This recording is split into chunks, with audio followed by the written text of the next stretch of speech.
आम ले लो, आम मीठे मीठे ताजे ताजे रस से भरे हुए आम ले लो। आम सिर्फ 50 रुपए किलो, 50 रुपए किलो। ये आम कैसे दिए हैं? बहन जी सिर्फ 50 रुपए किलो हैं। क्या? 50 रुपए किलो में ये गुलगुले से आम? इसके लिए तुम हमसे 50 रुपए लोगी? नहीं मेम साहब, मेरे आम तो काफी ताजा हैं, ये गुलगुले कैसे हो सकते हैं? अच्छा तुम्हें यकीन नहीं आता तो खुद ही देख लो। रागिनी जैसे ही अपने आमों को छूकर देखती है तो वो काफी ज्यादा गुलगुले होते हैं। ये देखकर ये आम गुलगुले कैसे हो गए? सुबह तक तो बिल्कुल ठीक थे। अगर देने हैं तो 20 रुपए के ले दो आम, वरना मैं तो चली। कोई पागल ही होगा जो 50 रुपए में तुम्हारे ये आम खरीदेगा। कस्टमर की बात सुन रागिनी को ना चाहते हुए भी 1 किलो आम सिर्फ 20 रुपए में देने पड़ते हैं। और ऐसे ही पूरे दिन कोई ना कोई कस्टमर गुलगुले आमों को देखते हुए आधे पैसों में ही आम खरीद लेते हैं, जिसके चलते रागिनी का काफी ज्यादा नुकसान होता है। जिसके बाद शाम होने के बाद रागिनी जैसे ही घर आती है, हे भगवान, ये क्या? सुबह ही मैं इन सभी आमों को पेड़ से तोड़कर लेकर आई थी और शाम तक ये सभी आम गुलगुले होकर खराब हो गए। बच्चों ये आम कैसे खराब हुए? अरे बहू, बच्चों से क्या पूछ रही है? मुझसे पूछ। दिन में हमारा घर पूरा का पूरा ईंट की भट्टी बन जाता है, और ईंट की भट्टी में क्या आम सही सलामत रह सकते हैं? माँ जी, अगर गर्मी में यूं ही रही तो सारे आम खराब हो जाएंगे, तो मैं बेचूंगी क्या? माँ, आप एक काम क्यों नहीं करती? आप इन सभी आमों को ठंडे पानी के मटके में डाल दो, उसकी ठंडक की वजह से ये आम खराब नहीं होंगी। रूही की बात सुन रागिनी उन बचे हुए आमों को ठंडे पानी के मटके में डाल देती है, ये सोच कर कि अब तो उसके खराब होने से बच जाएंगे। लेकिन रागिनी सुबह जैसे ही मटका खोलकर देखती है तो गर्मी की वजह से मटके के अंदर भी सारे आम खराब हो जाते हैं। हे भगवान, फिर से इतने सारे आम खराब हो गए। रागिनी, अब हम कर ही क्या सकते हैं सिवाय इन आमों को खराब होता देख। मैं अपने आम के बगीचों में आम इस तरह खराब होता हुआ नहीं देख सकती। मैं इन्हें अपनी देखकर इसलिए नहीं सींचा था कि मैं इन्हें खराब होता देख सकूं। तो हम और कर ही क्या सकते हैं? इस गर्मी से तो हम नहीं लड़ सकते ना।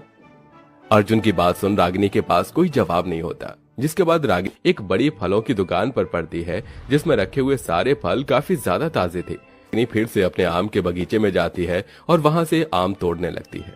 हे भगवान, हम पर थोड़ी दया करो ताकि ये आम खराब ना हो। रागिनी आमों को लेकर उन्हें बेचने के लिए चली जाती है। तभी दोपहर होने तक सारे आम फिर से गर्मी की वजह से खराब हो जाते हैं, जिसके चलते रागिनी गुस्से में उन सभी खराब आमों को फेंक कर अपना ठेला लेकर घर जा रही होती है।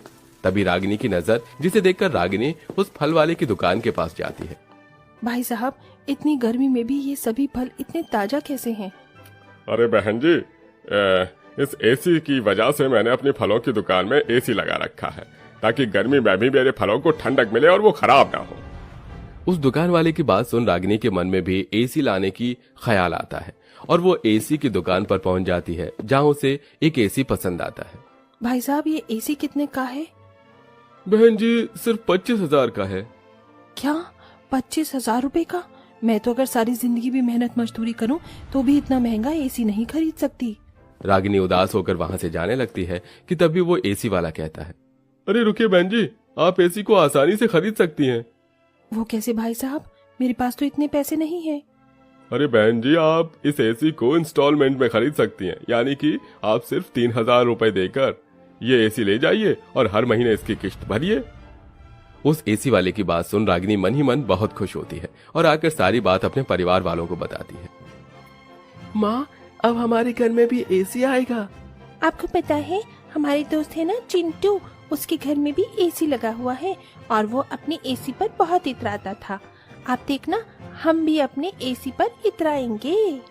रागिनी, तुम्हारा दिमाग तो ठीक है। तुम जानती हो ना कि हमें 2 वक्त की रोटी खाने के लिए भी कितनी मेहनत करनी पड़ती है, और तुम इंस्टॉलमेंट में एसी खरीदने की बात कर रही हो। ये एसी मैं इसलिए खरीद रही हूँ ताकि इसकी ठंडी हवा में मेरे आम खराब न हो सके और हमें भी इस भयंकर गर्मी से छुटकारा मिल जाए। अब चाहे मुझे कितनी भी मेहनत क्यों ना करनी पड़े, मैं 3,000 रुपए इकट्ठा करके इंस्टॉलमेंट में एसी खरीद कर ही रहूंगी। रागिनी अपने मन में एसी खरीदने की ठान लेती है, जिसके बाद अब वो आसपास के बाजारों में आम बेचने की बजाय उन दूर जगहों में आम बेचने के लिए जाती है, जहां पर बहुत कम ही आम वाले होते हैं। हे सूर्य देवता, थोड़ा तो रहम करो। आपकी ये ज्वाला जैसी किरणें तो मेरे शरीर को जलाकर राख कर देंगी। बाप रे बाप, कितनी गर्मी है। नंगे पैर चल चलकर दूर दूर तक आम बेचने के लिए जाया करती थी, जिसकी वजह से गर्मी में रागिनी की तबीयत काफी खराब होने लगती है। धूप में घूम घूम कर मेरी बहू का सारा शरीर कितना लाल हो गया है। नंगे पैर गरम जमीन पर चल चल कर इसके पैरों में छाले भी पड़ गए हैं। दादी दादी देखो ना, माँ के हाथों में भी छाले हो गए हैं। अरे बच्चे, तुम रो क्यों रहे हो? मैं बिल्कुल ठीक हूँ। मैं जानता हूँ रागिनी, तुम इस तकलीफ से गुजर रही हो, मुझे माफ कर देना। तुम तो जानती हो कि मैं दिन की मुश्किल से 100-150 रुपए कमा पाता हूँ। मेरे लिए 3000 जैसी रकम इकट्ठा करना बहुत मुश्किल है। बस कुछ ही दिनों की और बात है, फिर देखना सब कुछ ठीक हो जाएगा। तबीयत खराब में भी रागिनी कड़ी धूप में आम बेचने के लिए जाती है और धीरे धीरे पैसे इकट्ठा कर रागिनी कुछ हफ्तों में 5000 रुपए जोड़ लेती है, जिसे वो इंस्टॉलमेंट में एसी लेकर घर में लगवा लेती है। इस एसी के अंदर से तो बहुत ठंडी ठंडी हवा आ रही है। मेरा तो मन ही नहीं कर रहा कि मैं यहाँ से उठकर कहीं जाऊं। अब तो हमें रात में अच्छी नींद आएगी और मच्छर भी नहीं काटेंगे। घर में एसी लगने की वजह से सभी लोग बहुत ज्यादा खुश थे, लेकिन सबसे ज्यादा खुशी रागिनी को थी कि अब उसके आम बिल्कुल खराब नहीं होंगे। बहू, मैं सोच रही थी कि क्यों ना अब तू बाहर धूप में आम बेचने की बजाय आंगन में ही एक बेचना शुरू कर। अगर तू बाहर गर्मी में आम लेकर जाएगी तो आम फिर से खराब हो जाएंगे, लेकिन अगर तू आंगन में बैठकर आम बेचेगी तो इससे कुछ खराब नहीं होंगे। माँ जी, आपने तो मुझे बहुत अच्छी तरकीब बताई है। अब मैं बिल्कुल ऐसा ही करूंगी। अब रागिनी आमों को एसी की ठंडी हवा में रखकर आंगन में बैठकर आम बेचना शुरू करती है। ये क्या, तुम तो अपने आंगन में ही आम बेच रही हो? अगर बाहर धूप में आम बेचूंगी तो गर्मी की वजह से सारे आम खराब हो जाएंगे। देखिए, मेरे घर में एसी लगा हुआ है, इसलिए इतनी ठंडक में आम बिल्कुल खराब नहीं होंगे।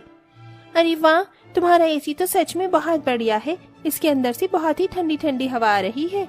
कस्टमर एसी को देखकर रागिनी से 2 किलो आम खरीद लेते हैं। वहीं आसपास के लोगों को भी वो कस्टमर रागिनी के एसी में आम बेचने के बारे में बताती है, जिसे कुछ लोग रागिनी के पास आते हैं। अरे तुम तो सच में एसी में आम बेच रही हो? अरे आप लोगों को तो बहुत पसीना आ रहा है। एक काम करिए, आप यहाँ बैठिए, मैं आपके लिए ठंडे ठंडे आम काट कर लाती हूँ। रागिनी उन कस्टमर्स को एसी की ठंडी हवा में बिठाकर उन्हें आम काट कर उसके ऊपर मसाला डालकर उन्हें खाने के लिए देती है। एसी की ठंडी ठंडी हवा में ठंडा ठंडा आम खाकर उन सभी कस्टमर्स को बहुत मजा आता है, जिसके बाद अब वो सभी कस्टमर रागिनी से 2-3 किलो आम खरीद लेते हैं, जिससे पहले दिन ही रागिनी की काफी अच्छी कमाई होती है।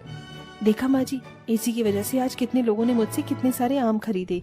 इतने सारे आम तो मैंने पूरे महीने भर भी नहीं बेच पाई, और साथ ही साथ मेरे आम भी नहीं खराब हुए। रागिनी के एसी में आम बेचने की वजह से अब धीरे धीरे रागिनी के कस्टमर बढ़ते जा रहे थे। अरे ये तुम इतनी धूप में कहाँ जा रही हो? बच्चों को मैंगो शेक पीना था, इसीलिए आम लेने के लिए जा रही हूँ।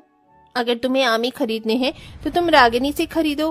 पता है, वो एसी में आम बेचती है, और जो भी उससे आम खरीदने के लिए जाता है तो वो उसे एसी की ठंडी हवा में बिठाकर आम भी खिलाती है। क्या तुम सच कह रही हो? बढ़ते कस्टमर्स की वजह से रागिनी जल्द से जल्द एसी का इंस्टॉलमेंट भी चुका देती है और बाकी बचे पैसों से एक दुकान खोलती है, जिसमें भी वो एसी लगवा लेती है और आम बेचने के साथ साथ मैंगो शेक, आम पन्ना और मैंगो कस्टर्ड बनाकर बेचती है। और अब वो सब हंसी खुशी रहते हैं।